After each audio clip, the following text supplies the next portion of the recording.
today's webinar, or this week's webinar, is going to be about becoming more effective. So basically using your time management to become efficient, and not only efficient, to become effective as well. Next slide. So the areas I'm going to cover then is a little bit of an introduction about time management and how it works using prioritization.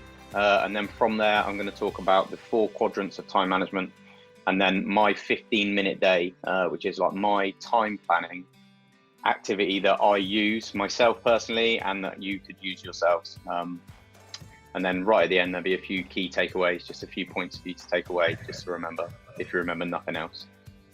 Okay, next. So then time management is a process, planning and controlling how much time you spend on specific activities and tasks. Good time management enables an individual to complete more in a shorter time period, and it lowers stress and leads to overall success. And like it says there, it's not just about being efficient, it's about being effectively efficient. I'm pretty sure you know a lot of people that think they're quite efficient. When it comes to it, they could still make themselves be more effective. Next slide. So before we can do any sort of planning or time management itself, you need to understand how prioritizing works, and for all that, we're going to talk about the 4 quadrants of time management. But basically, things will be urgent or important, and they're the 2 categories of prioritizing. Next slide. So then, for example, answering the phone is urgent, because if you don't answer the phone, it'll ring off and you miss the call. However, that being said, it could be very important, or it could be non-important. So it's definitely urgent because it needs to be done straight away, but depending on who's on the end of the phone, it could either be important or non-important. Going to the dentist regularly then is something that is important, but it's not necessarily urgent unless you leave it too long, and then obviously it will become urgent. Next slide. So,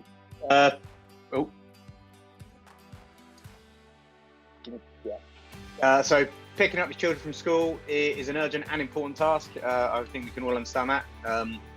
That's one of those jobs that needs to be done now, and it's important that it is done, so it's urgent and important.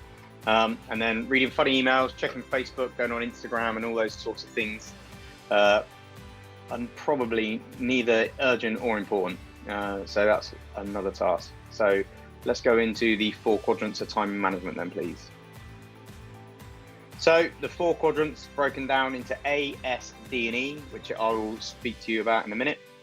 But they're high in urgency and high in importance, which is A. They're low urgency, high importance, which is S. Low importance and high urgency, which is D, and then low urgency and low importance, which is E. So there's your 4 quadrants, and I'll just break them down for you now. Next slide. So A stands for action. These are tasks that are of high importance and high urgency. So like we spoke about in the previous example, which was picking your kids up from school. And these need to be completed as soon as possible, and they should be completed by yourself. So that's A for action. Next slide, please. So S stands for schedule. Any tasks in this category are of low urgency, so they don't need to be done right away, but they're of high importance, which means that you personally need to complete them. So for these, the S stands for schedule. So this is tasks that you will then put into a list or into your Gantt chart that I know we spoke about in the last huddle and webinar, the one before. So that would be then things you schedule. So they're low urgency but high importance, which means you need to complete them personally. Next. So D then, D stands for delegate. So these are of high urgency but low importance. So these are the tasks that don't necessarily need to be done by you, but they do need to be done now. So always try to delegate any tasks that are of low importance personally to yourself. But if they need to be done, you're better off giving them to someone else to get them done. That's the best way to deal with those sorts of tasks, to delegate them. Next slide. So the next task then, which is E. So E stands for eliminate. These are tasks which we spoke about, low urgency and low importance. They're tasks that you don't really need to be doing. They're the tasks that will get in the way or things that will get in the way of you doing what it is that you're meant to be doing. So procrastination, basically, checking Instagram, going on Facebook, all these sorts of things that do take up a lot of your time, watching Netflix, things that will take up your time in the day without you realizing. So just to go quickly back over the 4 quadrants, then you've got A, which is action. So they're tasks that need to be done straight away, right now. So they're high urgency and high importance. You've then got S, which is for schedule. So use your Gantt chart, whatever form of list or your own organizational planning tool, because they will be tasks of low urgency but of high importance. You've then got D, which are tasks that you delegate. They're of high urgency, so they need to be done now, but they're not very important to you, so therefore you can delegate them to someone else. And then you've got E, which is eliminate, the one that's on the screen, and they are for low urgency and low importance tasks. Next slide. So remember, the most powerful word in time management is no. So eliminating tasks that are of low urgency and low importance can sometimes be as simple as saying the word no. I'm pretty sure that a lot of us have taken on tasks that are of that category E in the past. You've thought about it, or someone's said to you, "Oh, can you do this for me?" A simple no will give you so much more time back for your own tasks. And also remember, let me go back. So also remember then that someone else's poor planning or their poor time management of their own task does not constitute an emergency on yours. A lot of people will say, "Oh, it's an emergency, I need this doing now," when not necessarily it is an emergency, or it didn't have to be an emergency, it's just where they've not planned. So once you've got yourself sewn up with your time management from this, you can start helping others with theirs. Next. So then, this is a 15-minute day. This is my planning tool that I use to organize my day. So it's not necessarily individual broken down tasks within my work, but within my day. When we met at the boot camp, I gave everyone a resources pack. In that resources pack, there was this 15-minute day, which you can all see if you've still got them, or if they've not, they'll be sent out. And in there was a blank one for you to fill out yourself. So how it works, every small box in the on the chart is a 15-minute gap, and then each one of them is an hour, and you can see they're broken down into hour windows all the way through for your 24-hour day. Each one of those is a 15-minute schedule, and from there you can see like my sleep patterns there. This is just an average day for me. Obviously not now, we're in lockdown, but before this was my average day.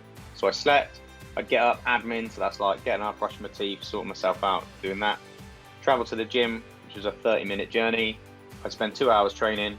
I'd then do my 30-minute home, have breakfast, more admin, so shower, change, get ready for work, and go to work. My work day then, as you can see there, all the way through is my work. Then I'd finish, I'd travel, I'd get changed back into my gym clothes, go back, gym. As you can see, I don't need to explain it. You can see what's there.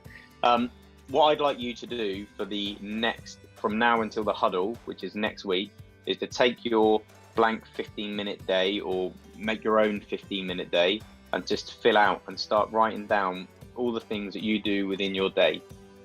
So the first thing I want you to do when you do this is to write a list of all the things that you think it is that you're doing now. So watching TV, going on Instagram, eating, sleeping, your admin, like washing yourself, getting changed, all those sorts of things, housework if you're doing housework, if you live by yourself, things that you're doing every day. Write a big long list, and then start looking at that list and start putting them into the 4 quadrants that we spoke about. So A for action, things you need to do straight away. Your scheduled tasks, things you can schedule. Your D tasks, things that you can delegate, and things that you can eliminate. When I first did my planning for my 15-minute day, I wrote my list, I scheduled them out into my 4 quadrants, and I realized there was quite a lot of tasks there that I could eliminate. Things like going on Facebook, Instagram, watching TV, and if it wasn't scheduled, it was sort of like you just do it, dip in and out. So I crossed them all off, eliminated all of them, looked at tasks on there that I was doing that I could probably delegate, little simple things, and got rid of them. and I managed to consolidate my day, which enabled me to get myself into this nice routine. Now I understand that for some of you, routine's not going to be ideal because you're working shifts and your patterns will change, and you might be doing a night one week and then days the next. So what I just want you to do for this task is just to do a average 15-minute window day as you see it now. But the main idea of this is for you to go through and start looking at your daily tasks and put them into the 4 quadrants, so you can work out what it is that you do have time to eliminate, and therefore sacrifice some things to get more stuff in, like training. Can I go to the next slide? Okay, so the key takeaways then, start off your day with clear focus. I wake up every day at the same time. Even now, I'm still getting up early and I'm still focused on my tasks in hand. I know what it is that I need to do. I've got a 15-minute day planner. I know all the jobs that I need to do. When it comes to your task list for the day, so if you're talking like work day, for me, when I go to work, I've got another plan at work. Make sure that list and task list is dynamic. Things will change, stuff will come in, stuff will go out. Don't set it in stone so you can't have the focus, the ability to move it around. Focus on high value activities, which is where you'll learn all of that from going through your list and put them into the 4 quadrants. Obviously, scrolling aimlessly through Instagram or Facebook is not a high value activity. Minimize interruptions. So if you are doing training or you're trying to do some work or whatever it may be, try and like get yourself in an environment where you can focus and you can basically limit and minimize all your interruptions that you may have. So if you're in a busy room in the house at the minute where there's people in and out all the time, that's going to cause you interruptions and distractions. Stop procrastinating. I think I've covered that enough. The Instagram, the Facebook, quick watching Netflix, going on YouTube, all these little things that you just dip in and out of that take up so much more of your time. This one's probably a little bit controversial because people think this is a great skill, and that's to limit multitasking. My view on multitasking, that's not a real thing. All you do when you multitask is do lots of jobs poorly. If you schedule them all into your day and you don't have to do 2 things at once, it'll enable you to complete a task a lot better in a timely manner and to the best of your ability, because you'll be giving it 100% of your attention. So limit the amount of multitasking you're doing, and it'll definitely aid you in completing getting high value activities out. And then review your day. So at the end of the day, have a quick look at what it is you have achieved, what you didn't achieve on your list. Go through your tasks, work out what it is. Some of those tasks that were a scheduled task, so they were an S, they were of low urgency, of high importance. They may now be an A. They may need to be next day, need to be action because the timeline's moved on and you've had to jump that up into the action category. So make sure you review your day.